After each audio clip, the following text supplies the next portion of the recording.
Assalamualaikum warahmatullahi wabarakatuh. Bagaimana kabar anak solih-solihah hari ini? Semoga semuanya dalam keadaan sehat walafiat dan dalam perlindungan Allah. Alhamdulillah, hari ini kita sudah menyelesaikan pembelajaran tema 4B subtema 1. Maka hari ini kita akan melakukan pembahasan soal penilaian akhir subtema 1 pada halaman 39 dan halaman 40. Namun sebelum itu, mari kita berdoa kepada Allah. Mudah-mudahan kita diberi ilmu yang bermanfaat. Kita mulai dengan membaca basmalah. Bismillahirrahmanirrahim. Soal nomor 1. Gagasan pokok adalah inti dari sebuah paragraf yang sifatnya umum. Soal nomor 2. Tuliskan jenis-jenis gagasan pokok. Yang pertama adalah gagasan pokok yang terletak di awal paragraf atau disebut dengan deduktif. Dan yang kedua adalah gagasan pokok yang terletak di akhir paragraf atau sering disebut dengan induktif. Yang ketiga adalah gagasan pokok yang terletak di awal dan di akhir paragraf. Deduktif, induktif. Soal nomor 3. Induktif adalah gagasan pokok yang terletak di... Jawaban yang tepat adalah terletak di akhir paragraf.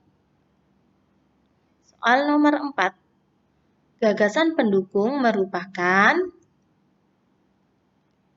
Jawaban yang tepat adalah B. Gagasan yang memperjelas gagasan pokok. Nomor 5. Apa kewajiban kita saat memanfaatkan air?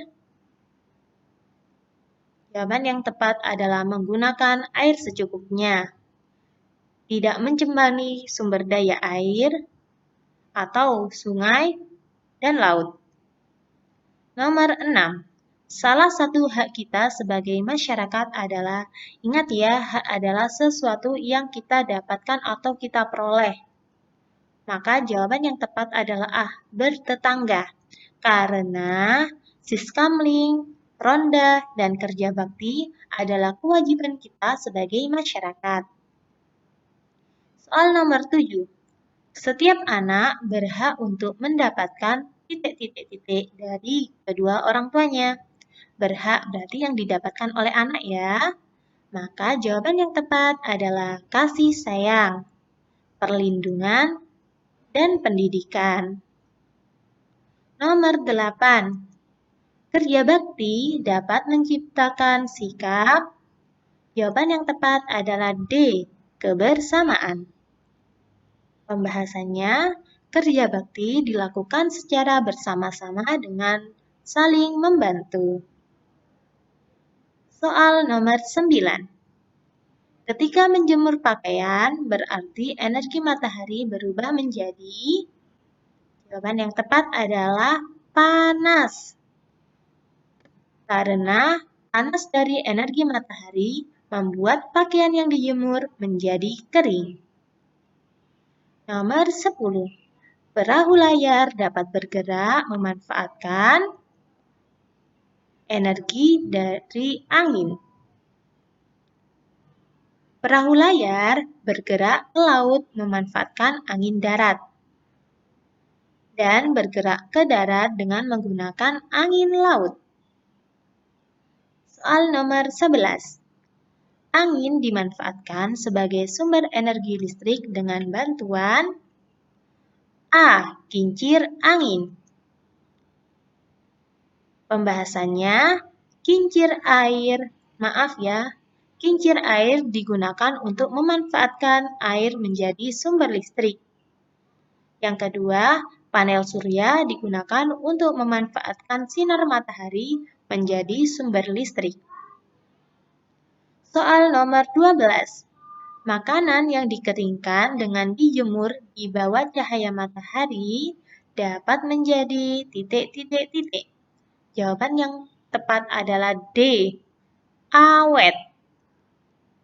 Karena makanan yang dijemur di bawah cahaya matahari, kandungan airnya akan berkurang, sehingga tidak mudah busuk atau ditumbuhi jamur. Soal nomor 13.